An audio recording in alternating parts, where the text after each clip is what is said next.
Bonjour et bienvenue dans cette nouvelle vidéo de Draw My Economy. Aujourd'hui, on va parler du nouveau pass vaccinal et du confinement des non-vaccinés. Mais avant de commencer, j'aimerais répondre à la question qu'Armand m'a laissée dans les commentaires. Armand Bourdoulière me dit qu'il aime beaucoup tout ce que je fais et il aimerait savoir si, comme lui, je suis chasseur. Eh bien non, Armand, je ne suis plus chasseur. En septembre dernier, il est arrivé un drame. J'ai confondu mon fils avec un sanglier. J'ai mis une claque au sanglier. Bon, toujours avant de commencer, si vous n'êtes pas abonné, eh bien, je vous invite à le faire et à cliquer sur la cloche pour être prévenu lorsque je sors une nouvelle vidéo. Vous pouvez aussi aider la chaîne financièrement en cliquant sur le bouton rejoindre qui est en dessous de la vidéo. Je crois que je vous ai déjà parlé de Simon. Simon Cuteplay, c'est un jeune de moins de 30 ans qui travaille dans une association pour les aveugles. Simon, il n'est pas vacciné. C'est pas qu'il soit anti-vax, c'est juste qu'il n'a pas peur du Covid.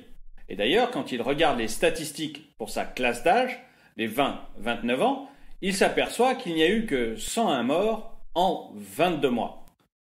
En fait, lui, il a plus peur de faire un accident cardiaque en réaction au vaccin, et j'ai déjà fait beaucoup de vidéos sur les problèmes cardiaques que peuvent avoir les moins de 30 ans en réaction à la vaccination, donc je vous renvoie vers ces vidéos, je ne rentre pas dans le détail. Simon, donc, il a plus peur de ça que du Covid. Et ce qui l'inquiète le plus, Simon, c'est l'isolement et la déprime. Et c'est d'ailleurs ce qui touche le plus les jeunes, si on en croit à l'INSEE. Ils sont moins soumis au Covid, mais beaucoup plus à la dépression. Et on voit que 21% des 15-30 ans sont en situation d'isolement. Tout ça à cause des mesures que prend le gouvernement pour répondre au Covid. Et donc, pour éviter la déprime et l'isolement, eh bien, Simon, il avait fait le choix de se faire tester très régulièrement pour pouvoir sortir avec le pass sanitaire. Et notamment sortir avec les aveugles dont il avait la charge au sein de l'association. Il les emmenait, je ne sais pas moi, au cinéma ou à des expositions de peinture. Et pour cela, il se faisait donc tester très régulièrement. Surtout que maintenant, les tests avaient une validité de 24 heures et non plus de 3 jours comme avant. Bref, malgré toutes les restrictions qu'avait imposées le gouvernement, Simon Cuteplay avait réussi à trouver le moyen d'éviter la dépression et l'isolement. Mais vendredi, Simon a appris que Jean Castex allait transformer le pass sanitaire en pass vaccinal. En fait, le gouvernement veut obliger les derniers réfractaires à aller se faire vacciner. Et pour ça, tous les moyens sont bons. D'ailleurs, Olivier Véran a reconnu samedi dernier que le pass vaccinal, c'est une forme déguisée d'obligation vaccinale. Pour lui, c'est plus efficace d'empêcher les gens d'aller au restaurant ou dans les bars ou dans tous les lieux qui accueillent du public que de créer une obligation vaccinale avec une amende à la clé.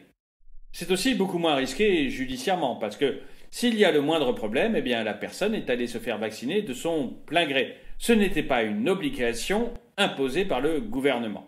Mais du coup, Simon aimerait savoir ce qu'il va pouvoir continuer à faire malgré ce pass vaccinal. Et pour cela, il va voir quelqu'un qui sait généralement tout au sein de l'association. Claire. Clairvoyance est une aveugle qui est capable de prédire l'avenir. C'est une sorte de voyante non-voyant. Et Claire est capable de renseigner Simon sur ce qui va arriver.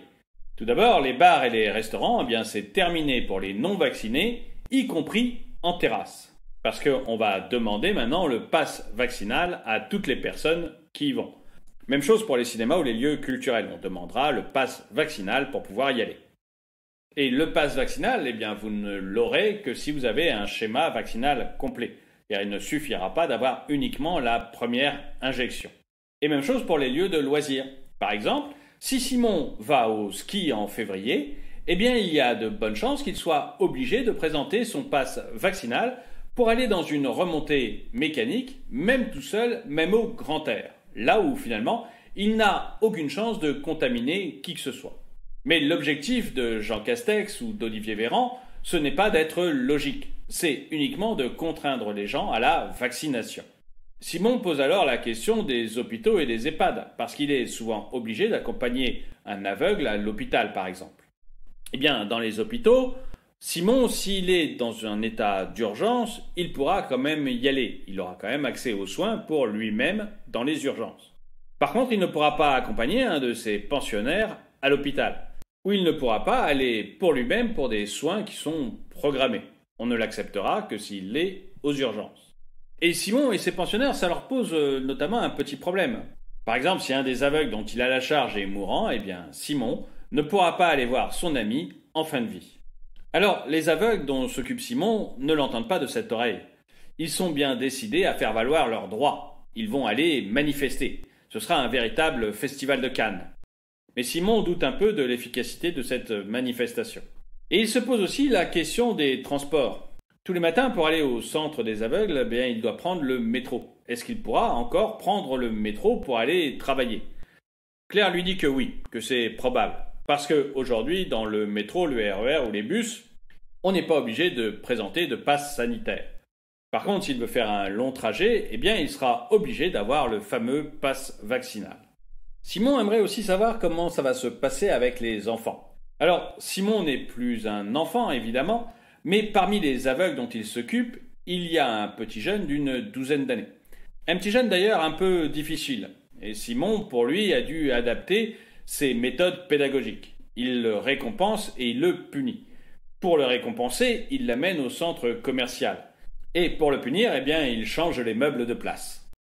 Bref, Simon aimerait savoir s'il peut continuer à aller à l'école ou dans les centres commerciaux avec cet enfant. Claire lui dit que oui, qu'aujourd'hui le pass sanitaire n'est pas demandé dans les centres commerciaux ou dans les écoles et qu'a priori le pass vaccinal ne le sera pas non plus. En tout cas, pas dans un temps court. Mais elle lui dit que le gros problème auquel il va être confronté, c'est que le pass vaccinal va probablement rentrer en vigueur dans les entreprises. Et pour Simon, pour le coup, ça veut dire vraiment être confiné.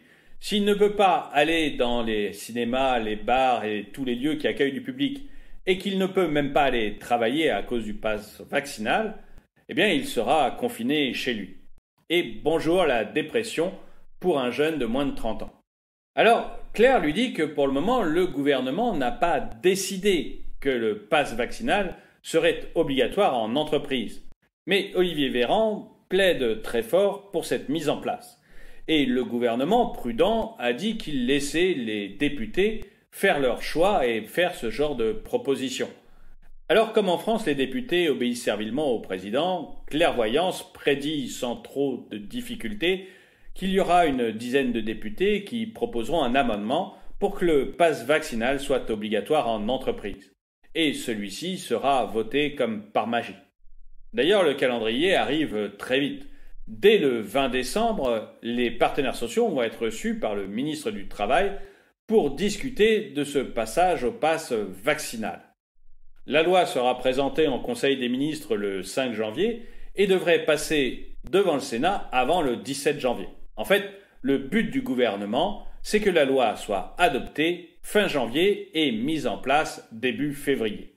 Bref, Simon a de bonnes chances de se retrouver sans possibilité de sortie, mais aussi sans possibilité de travailler s'il ne se fait pas vacciner. Et ce que je lui conseillerais, c'est d'écrire à son député pour lui expliquer que les élections arrivent très prochainement et que son vote à lui dépendra du vote du député. Et vous, qu'est-ce que vous en pensez? Est-ce que vous croyez que les députés vont durcir les mesures et rendre le pass vaccinal obligatoire en entreprise?